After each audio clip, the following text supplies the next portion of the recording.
साथियों नमस्कार। आज हम लोग एजुकेशन के बारे में चर्चा कर रहे हैं और आज प्राइमरी से लेके पीएचडी तक सारी चर्चाएं करेंगे। चर्चा को आगे बढ़ाएं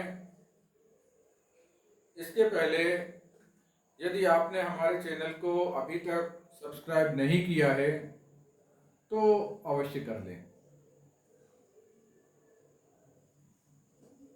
और यदि आप हमसे अपने कुंडली का विश्लेषण कराना चाहते हैं तो हमारा मोबाइल नंबर है 9451333820।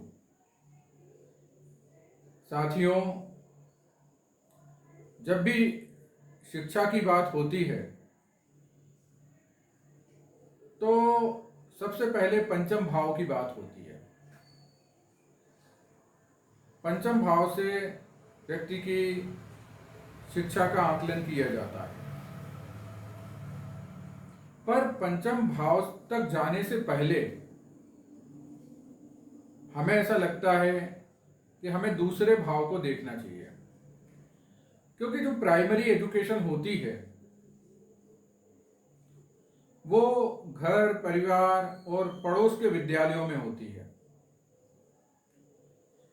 दूसरे भाव से हम इन चीज़ों का विचार करते हैं, पड़ोस का विचार करते हैं, धन का विचार करते हैं, और प्राइमरी एजुकेशन में धन की स्थिति बड़ा मायना रखती है।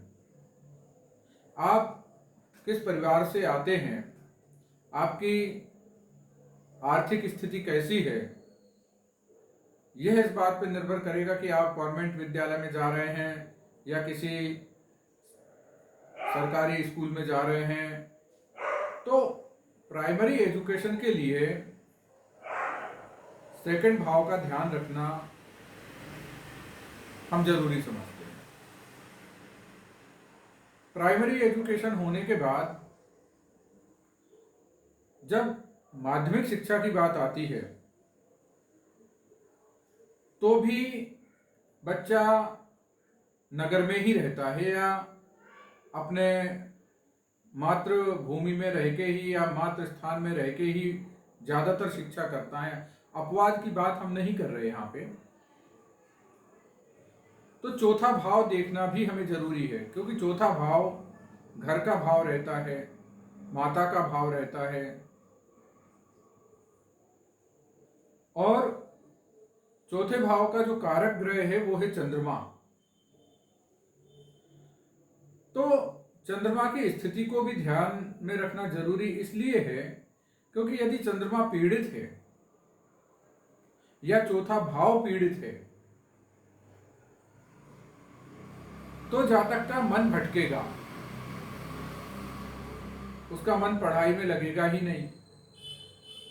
और अगर चौथे भाव की स्थिति अच्छी है, चौथा भाव शुभ ग्रहों से युक्त या दृष्ट है,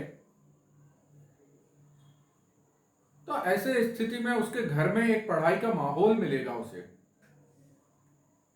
और जब पढ़ाई का माहौल मिलेगा तो शिक्षा अच्छी होगी। पंचम भाव से भी एजुकेशन का विचार किया जाता है। तो यही चीज हमें पंचम भाव के ऊपर भी लागू करनी होगी कि पंचम भाव और पंचमेश की स्थिति क्या है। यदि पंचम भाव के ऊपर अच्छे ग्रहों की दृष्टि है और पंचम भाव का स्वामी अच्छी जगह विराजित है, समझो पंचमेश भाग्य भाव में विराजित है, तो व्यक्ति पढ़ेगा भी और उसको भाग्य भी साथ देगा, तो एजुकेशन अच्छी होगी। और ग्रेजुएशन के बाद या पोस्ट ग्रेजुएशन के बाद जब हम लोग रिसर्च की बात करते हैं, जैसे किसी को पीएचडी करना है, तो अष्टम भाव अष्टम भाव वैसे तो मृत्यु स्थान कहलाता है, परंतु जितनी भी गूढ़ विद्याएं हैं, जहां रिसर्च की बात आती है, किसी विषय में बहुत गहरी स्टडी करना, किसी विषय में शोध करना, क्योंकि अष्टम भाव से गड़ा धन भी देखा जाता है, जो जमीन के अंदर वाला धन है, यानी जो दिख नहीं रहा, जिसके ऊपर शोध करना है। और ये काम पीएचडी लेवल का जब व्यक्ति एजुकेशन करता है, तब इस बात की जरूरत पड़ती है। तो इसलिए अष्टम भाव को देखना भी जरूरी है।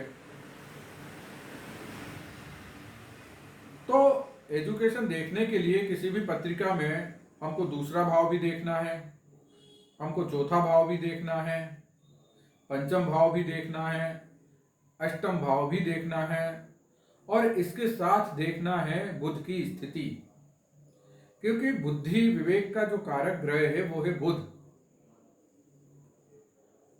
क्योंकि व्यक्ति में अगर पढ़ने की समझ ही नहीं होगी तो व्यक्ति कैसे पढ़ेगा। ज्योतिष शास्त्र में बुध को बुद्धि का कारक माना गया है और गुरु को ज्ञान का कारक माना गया है। तो इन ग्रहों की स्थितियां भी देखनी पड़ेंगी। चूंकि वीडियो को हम बड़ा करना नहीं चाहते हैं, इसलिए इस बात पे आगे भी चर्चा करते रहेंगे कि आगे ये चर्चा करेंगे कि कौन सा ग्रह किस बात की तरफ हमें ले जाता है, क्या एजुकेशन देता है। आज के लिए इतना ही। नमस्कार।